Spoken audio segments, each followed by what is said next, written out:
Nifty જોઈએ 25,790 ઉપર લગભગ જે આપણને પ્રી ઓપનના બીટ્સ હતા એની આસપાસની શરૂઆત છે. 59,000 ઉપર બેંક નિફ્ટી જોઈ રહ્યા છે, એકદમ જ ફ્લેટ. બ્રોડર માર્કેટ પણ જુઓ કોઈ વધારે બદલાવ નથી. 59,030 ઉપર મિડ કેપ ફ્લેટ શરૂઆત બતાવી રહ્યું છે. 17,080 ઉપર અત્યારે સ્મોલ કેપ ઇન્ડેક્સ. સેન્સેક્સમાં 84,500 સોંકની મજબૂતી, એટલે કોઈ ત્યાં પણ વધારે ફ્લેટ ટુ પોઝિટિવ શરૂઆત છે.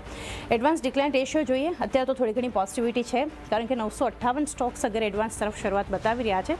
597 કાઉન્ટર્સ એવા છે ઘટીને એક શરૂઆત બતાવી રહ્યા છે. ઇન્ડિયા વિક્સ કઈ રીતે આપણને એક શરૂઆત બતાવી રહ્યું છે, તો વિક્સની ચાલ પર પણ નજર કરીએ તો અત્યારે 1.5% આસપાસનો ઘટાડો છે. 11.5 લેવલ્સ પર છે વિક્સની શરૂઆત.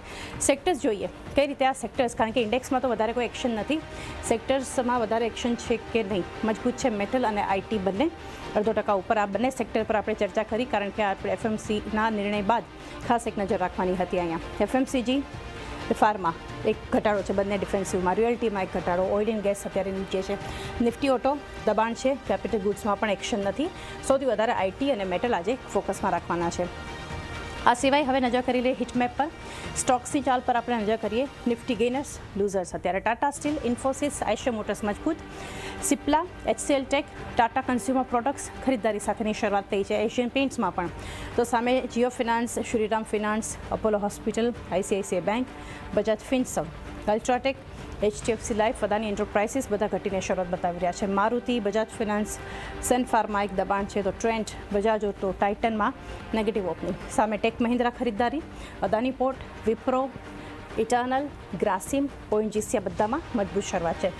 રિલાયન્સ, એનટીપીસી, ભારતીય એરટેલમાં પણ એક ઘટાડા સાથેની શરૂઆત છે, તો SBI life, TMPV, Tata power grid સાથે ઇન્ડિગો, કોટક બેંક, એમએનએમમાં મજબૂતી છે, ઘટાડો છે rather. Coal India, HDFC bank મજબૂત શરૂઆત બતાવી રહ્યા છે. હિન્ડાલ્કો, ટીસીએસ આ બધા સ્ટોક્સમાં એક મજબૂતી સાથેની શરૂઆત થઈ છે.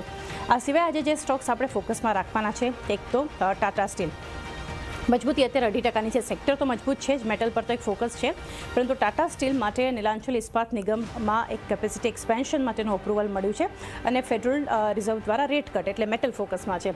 જીઓ ફિનાન્શિયલમાં જોઈ રહ્યા છીએ 1%નું દબાણ, પરંતુ જીઓ બ્લેકરોક એએમસીમાં 136 કરોડનું અહીંયાથી રોકાણ કરવામાં આવ્યું છે જેએફએસ દ્વારા, પરંતુ સ્ટોક અત્યારે 1% નીચે છે. પેટ્રોનેટ એલએનજી થોડી ઘણી એક્શન, પરંતુ આ સ્ટોક આજે નજરમાં રાખીશું, કારણ કે એસબીઆઈ અને બેંક ઓફ બરોડાના કન્સોર્શિયમથી 12,000 કરોડ રૂપિયાની લોન લેશે પેટ્રોનેટ એલએનજી.